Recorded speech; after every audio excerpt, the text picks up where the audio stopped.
예, 자 한판 브리핑, 자 못다한 브리핑을 2부 마지막에 하겠습니다. 민동기 평론가 어서 오십시오. 안녕하십니까. 오래 기다리셨죠?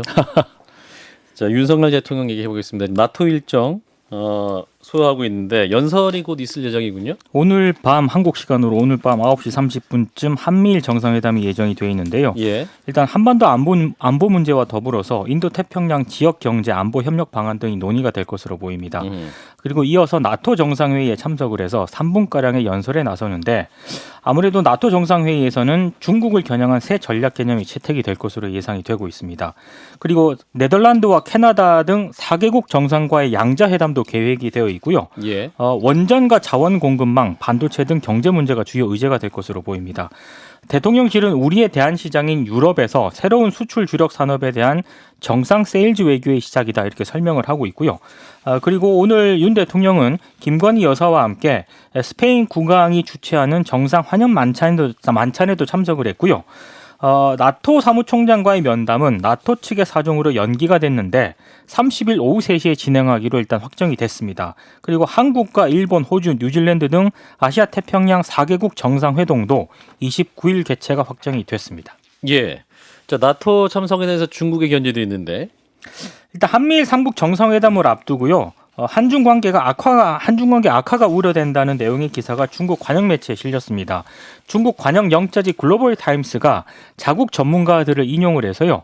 윤석열 정부의 대미 의존이 커져서 외교적인 독립성을 잃는다면 한중 관계는 더 복잡해질 것이다. 미국이 아시아 동맹국들과의 대화를 통해 나토의 아시아 태평양 지역 확장을 추진할 경우에 한반도에도 긴장을 조성할 것이다. 이렇게 경고를 했습니다. 이 글로벌 타임스는 중국 공산당 기관지 인민일보 계열 매체인데요. 중국 당국의 입장을 대변하는 것으로 지금 간주가 되어오고 있습니다. 예, 북한 관영 매체인 조선중앙통신에서도 관련 언급이 있었는데 국제정치연구학회 연구사 김효명이라는 사람의 글을 소개를 했는데요. 윤석열 대통령의 나토 정상회의 참석을 나토의 동방 십자군 원정의 척후병, 총알바지 역할 자청 이렇게 좀 센 어조로 비난한 글을 소개를 했습니다. 그러면서 남조선 당국자는 환난의 근원인 나토의 검은 손을 잡음으로써 매우 고통스러운 중증 안보 위기를 경고하게 될 것이고 치유불능의 장기적인 안보 불안 후유증에 시달리게 될 것이다 이렇게 주장을 했는데요.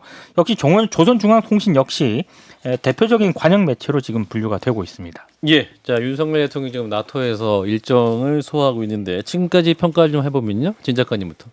아직 뭐 평가할 건 아직 없지 않습니까? 이제 겨우 시작돼가지고 뭐 인사하고 통성명하는 정도고 예. 구체적으로 연설이 좀 나오고 그다음에 회담들이 끝나고 그다음에 아마도 이제 공동 발표가 있겠죠 뭔가가 그걸 들어봐야지 평가가 가능하고 아직은 뭐 이제 시작이라서 평가하기 좀 이른 것 같습니다. 이제 중국 측의 이제 견제가 시작되고 이 부분에서도 우리가 또 좀 균형점 찾을 필요도 있을 것 같은데 김 소장님은?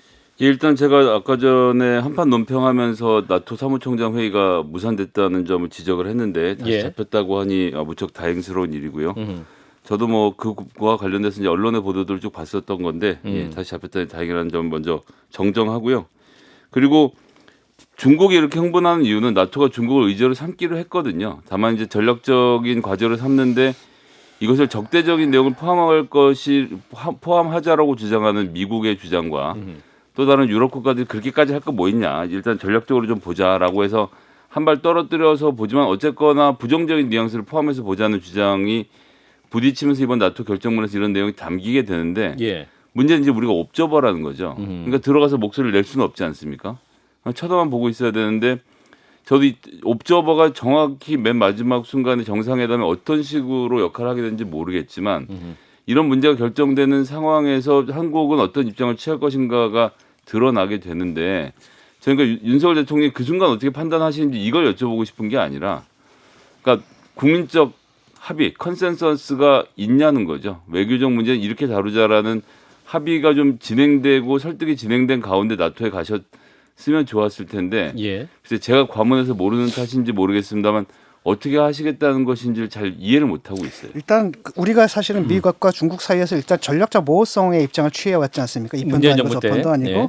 그런데 이제 특히 이제 우크라이나 전쟁 이후 상황이 좀 약간 신냉전 체제로 좀 가고 있거든요. 러시아, 중국이 하나가 되고 있고 예. 그다음에 장기적으로 보게 되면 이제 미국과 중국의 사실 이극 체계로 갈 것 같고 거기서 아주 핵심적인 부분이 사실 기술이거든요. 그래서 상당 부분 미국의 입장은 지금은 당장 나토 문제거든요. 왜냐하면 이제 우크라이나 전쟁이 있기 때문에 특히 문제가 됐던 게 핀란드하고 스웨덴인 그다음에 이제 에스토니아하고 발트 3국들을 나토에 이제 가입시키는 문제 있지 않습니까? 이런 문제들 그래서 나토를 러시아의 그 확장 영토 확장 야욕에 맞서가지고 나토를 강화한다라는 게 하나가 있겠고 그다음에 그걸 연장을 해가지고 아시아 태평양까지 와서 중국을 견제하겠다는 거 아니겠습니까? 일본 그다음에 뉴질랜드, 호주, 한국을 묶어가지고 예. 그게 이제 단지 군사적인 부분은 아니라 아마 기술적인 측면이 굉장히 들어갈 겁니다. 중국이 예. 왜냐하면 기술적으로 무섭게 따라왔거든요. IT 쪽에서는 사실 한국을 좀 여러 분야에서는 이미 능가하고 있고 미국을 예. 위협하는 수준이란 말이죠. 그런 가운데 속에서 우리가 좀 선택을 강요받고 있는 겁니다. 그래서 과거와 같은 어떤 전략적 모호성을 취하기는 좀 힘든 상황이고 바로 거기서 새로운 이제 정부의 입장을 보여주는 게 이번에 그 나토 방문이라고 저는 생각을 합니다. 그러니까 전략적으로 모호하지 않았다라고 생각하고요. 국익 중심으로 필요한 순간에 필요한 판단들을 해왔다고 봅니다. 지금 말씀하셨던 그 이제 국제적으로 자유주의 국가들끼리 소위 말하는 글로벌 서플라이 체인 만드는 문제와 관련돼서 문재인 대통령이 이미 지난번 G7 정상회담에 참여했던 것 자체가 그런 의지였던 것이고 예. 반면에 이번에 보면요. 그러니까 일본은 일본대로 역할이 있다고 저는 뭐 계속 말씀드려왔지만 한국은 어떻습니까? 지금 한국을 제하면 쿼드 동맹과 가까운 분들이 지금 이번에 나토에 초대해서 들어온 건데 그 한국은 쿼드에 참여하겠다고 의사 밝혔는데 거절당했잖아요. 그러니까 이런 식의 외교적 난맥상이 펼쳐지고 알겠습니다. 있는 게 국익 중심의 외교를 하고 있는지에 대해서 묻지 않을 수 없다는 금요일에 그 김준영 전 국립외교원장과의 인터뷰가 있어서요. 네. 요 네. 문제는 그때 좀 깊이 있게 얘기를 해보도록 하죠. 한국은 그걸 세월호 하면 안 됩니다. 한국도 지금 반도체 문제 같은 거거든요. 그러니까 사실 이 기술 정면에서 굉장히 중요한 위치를 차지하는 게 한국하고 대만이라는 겁니다. 그러니까 자꾸 과거처럼 그렇게 생각하지 마세요. 예. 아니요. 우리가 그 생산한 반도체의 4분의 1 중국에 팔아먹어야 되니까 하는 얘기죠. 예. 그런 차원의 문제가 아니라 좀 더 다른 차원의 문제가 있다는 겁니다. 반도체가 갖고 있는 그 예. 역할이다라는 게 이 기술 앞으로 그 기술 패권 경쟁에서 굉장히 중요한 역할을 한다는 겁니다. 예. 예, 다음 이슈. 자, 장성철 시사평론가 얘기를 해볼 텐데요. 이제 방송 외압 논란이 있어요. 지난 27일 YTN의 나이트 포커스라는 프로그램에 출연을 했는데요. 이때 이제 장제원 의원이 주도한 연구 모임인 미래혁신 포럼을 좀 비판을 했습니다. 방송하고 나서 장 소장이 자신의 페이스북에 이런 글을 올렸습니다. 자신의 행태에 대해서 방송에서 비판 좀 했다고 방송국에 전화해서 자신에 대해서 문제 제기하고 항의하는 게 권력 실세가 할 일인지는 잘 모르겠다. 무서워서 방송 패널 못하겠다. 권력을 잡으니 과거로 돌아가나 이런 글을 썼거든요. 예. 지금 장제원 의원은 이 문제와 관련해서 아직 입장이 나온 게 없는데요. 관련해서 YTN은 출연하는 패널의 발언과 관련해서 시청자를 포함한 내외부의 다양한 반응을 청취하고 그 의견 정리해서 전달하는 것은 일상적인 방송 업무의 일환이다. 패널에 대해서 부적절한 언급은 없었다라는 입장을 밝혔는데 다양한 반응 중 하나였다. 그렇습니다. 근데 YTN 측 관계자가 미디어오늘 하고 인터뷰를 했는데요. 예. 과정이 대략 나온 것 같습니다. 그러니까 정치부 취재기자가 취재차 장제원 의원에게 전화를 했는데 이런저런 얘기를 하다가 아마 장 의원이 방송을 보고 본인 입장에서는 조금 납득이 되지 않더라 이런 차원의 얘기가 있었다라고 했고요. 예. 이제 이 얘기가 아마 YTN 쪽에 전달이 된 것 같고 다만 장성철 패널에 대해서 어떻게 해달라는 건 아니었다. 이제 이런 입장이 전달이 된 겁니다. 관련해서 이준석 대표는 누구를 비판하더라도 편하게 말씀하시라 이런 또 글을 올렸고요. 본인이 이제 시사 패널 쪽은 좀 안다라는 그런 취지의 글도 올리면서 시사 패널들은 누구를 비판하더라도 편하게 말씀하시라. 어차피 시청자와 청취자들이 판단하는 거 아니겠나. 또 이런 입장을 남기기도 했습니다. 예. 여기서 그 SNS에 글을 올려서 비판을 했던 장성철 대구 가톨릭대 특임 교수를 연결해 보겠습니다. 교수님 나와 계시죠? 네, 안녕하세요. 장성철입니다. 예, 스튜디오에서 뵈야 되는데 전화 연결했습니다. 네, 감사합니다. 자, 일단은 장전 의원이 그 방송국에 전화했다는 사실은 어떻게 알게 되신 겁니까? 어제였죠. 어제 10시 40분쯤에, 오전 10시 40분쯤에 예. 방송국의 데스크급 간부가 저한테 전화를 주셨어요. 데스크 간부가? 네. 예. 그래서 장제훈 의원이 정치부를 통해서 어허. 장 소장님이 월요일 날 밤에 YTN에 나가서 발언한 내용에 대해서 좀 장 소장님에 대해서 문제 제기를 하고 항의를 했다. 어허. 그렇게 이제 저한테 전달해 줬어요. 그래서 뭐 나중에 다른 어떤 얘기를 듣더라도 뭐 그런 거 상관없이 그냥 평소처럼 잘 해달라. 그런 당부의 말을 저한테 전화로 전해줬었습니다. 방송사에서 그냥 평상시 하던 대로 비판할 건 비판해라. 이렇게 말씀드렸다는 겁니까? 네. 구체적으로 어떤 내용의 문제를 제기했던 거죠? 근데 이제 그거에 대해서는 저 자세하게 안 물어봤어요. 그냥 그분이 저한테 전달해준 내용을 제가 그냥 페이스북에다가 그대로 썼고요. 예. 저에 대한 문제 제기와 제가 발언한 비판 내용에 대한 항의가 있었다라고 전달해줬고 제가 좋은 일이 아니잖아요. 그래서 그렇죠. 무슨 얘기를 했어요? 뭐 저 자르래요? 뭐 저 방송 출연시키지 말래요? 이렇게 물어보지도 않았고요. 예. 그냥 말씀 주셨길래 네 알았다. 그냥 고맙다. 그런 식으로 얘기를 하고 끊었죠. 그래도 이제 교수님 입장에서는 굉장히 뭐랄까요, 좀 기분도 나쁘시고 압박도 받으셨기 때문에 글을 올리셨던 것 같은데 기분이 어떠셨습니까? 그래도? 기분이 좋지 않았죠. 왜냐하면 장제원 의원하고 뭐 모르는 사이도 아니고 예. 대략 2년 전쯤에 제가 장제원 의원에 대해서 방송 나가서 비판을 했을 때 저한테 장문의 문자를 보내서 저한테 직접 항의를 하셨었거든요. 예. 그래서 제가 다시 뭐 문자 답도 하고 그쪽 방 보좌관과 통화를 하면서 좀 서로 오해도 풀고 이해를 넓혔었거든요. 예. 그러니까 그런 거는 얼마든지 좋다고요. 제가 뭐 잘못 알거나 아니면 제 발언의 취지에 대해서 바로잡고 싶은 거 있으면 저한테 직접 연락하시면 되는 건데 예. 방송국 관계자에게 직접 그렇게 항의를 하시고 문제 제기를 하신 것은 지금 장제원 의원은 보통 신분이 아니잖아요. 어떤 신분입니까? 정말 지금 윤석열 정권의 가장 큰 핵심 실세라고 일컬어지는데 석자로 윤핵관이라고 하는데 맞습니까? 윤핵관보다 훨씬 더 윤핵관 네, 위에 실세라고 윤핵관입니까? 봐야죠. 윤핵관은 관계자지만 예. 장제원 의원은 핵심이에요, 핵심. 핵심. 윤핵입니까 그냥? 윤핵? 그렇죠. 예. 그러니까 그런 분이 이제 방송사에다 그런 의견을 전달하는 것 자체가 예. 다른 의미로 받아들여질 수가 있지 않을까? 과거에 다른 정권에서 이렇게 방송 패널에 개입하는 그런 얘기들이 많았었잖아요. 그래서 예. 지금 시작되는 건가? 이거 이런 식으로 진행되면 안 될 것 같은데 라는 마음이 있어서 페이스북에다가 제 생각을 밝혔습니다. 그러니까 정권에 위험하다라는 단어를 쓰셨어요. 네. 그게 어떤 맥락일까요? 저는 보수 우파의 정권이 예. 2006년도 이후에 개파 싸움 때문에 망했다고 생각하는 사람이거든요. 예. 2006년 이후에 친이 친박이 싸워가지고요. 친이가 정권 잡으면 친박들 쳐냈고요. 친박들이 정권 잡으면 친이를 쳐냈어요. 예. 그래서 지지층이 분열됐고요. 서로 의원들끼리 싸우고 이랬었거든요.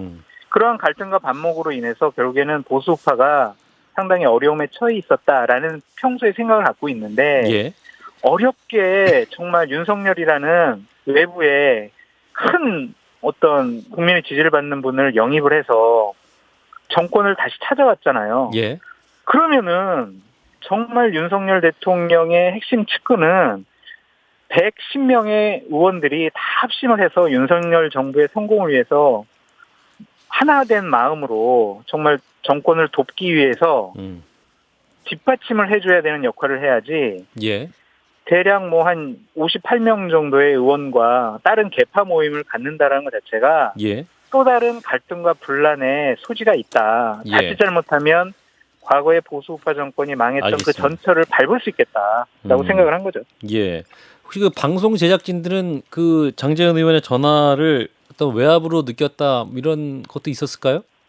그런 단어는 저한테 쓰지 않으셨고요. 예. 일단은 정치부에서 의견을 다시 이제 편집국과 보도국에다가 얘기를 하셔가지고 예. 좀 회의를 하신 모양이에요. 그래서 그런 입장문이 YTN의 공식적인 입장문이 나왔고 제가 오늘도 YTN에 가서 그 담당했던 데스크 분을 만나서 얘기를 나눴거든요. 예. 그랬더니 뭐 그러니까 농담처럼 아유 뭐 저기 자르지 않는다. 예. 방송 출연 뭐 금지하지 않는다. 걱정하지 마시고 방송하셔라. 그런 얘기를 들었습니다. 예. 진 작가님과 김 소장님도 그 같은 방송하시는 분 입장에서 혹시 하실 말씀 있으시면. 저는 궁금한 게 지금 교수님이 이런 종류의 제작진으로부터 뭐 그것이 은근한 권유든 뭐 아니면 한풀이든 뭐든 이런 말씀들을 간혹씩 들으시는지가 궁금하거든. 전 개인적으로 들었죠. 없어서. 처음 들었어요. 처음 들으신 얘기군요. 네, 네. 그러니까 저한테 직접 항의를 해오신 의원분들은 있어요. 직접 그럼 하는 경우는 충분히 있으나. 그럼요. 그렇게 방송국에다가 얘기하신 거는 전 처음이었습니다. 예. 또 민주당에서는 또 이 사건을 두고 그 박근혜 전 대통령 시절에 그 세월호 참사 보도에서 이정현 전 수석이 개입한 사건이 떠오른다 이렇게 비판까지 하고 있는데 동의하십니까? 그러니까 제발 부탁인데 민주당은 제 편을 들어주거나 저희 입장을 대변 안 해주셨으면 좋겠어요. 사람 곤란하게 왜 이래?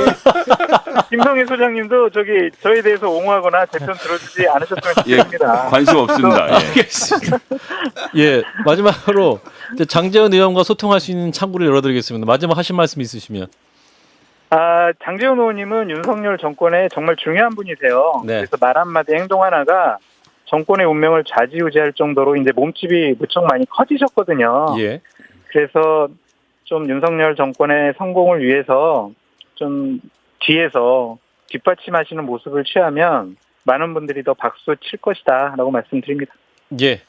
장 교수님 여기까지 듣고요. 또 관련해서 네. 장전 의원 측의 의견이나 반론도 네. 제작진 열어놓고 듣겠고 준비하겠다는 말씀을 드리겠습니다. 교수님 말씀 잘 네. 들었습니다. 감사합니다. 예.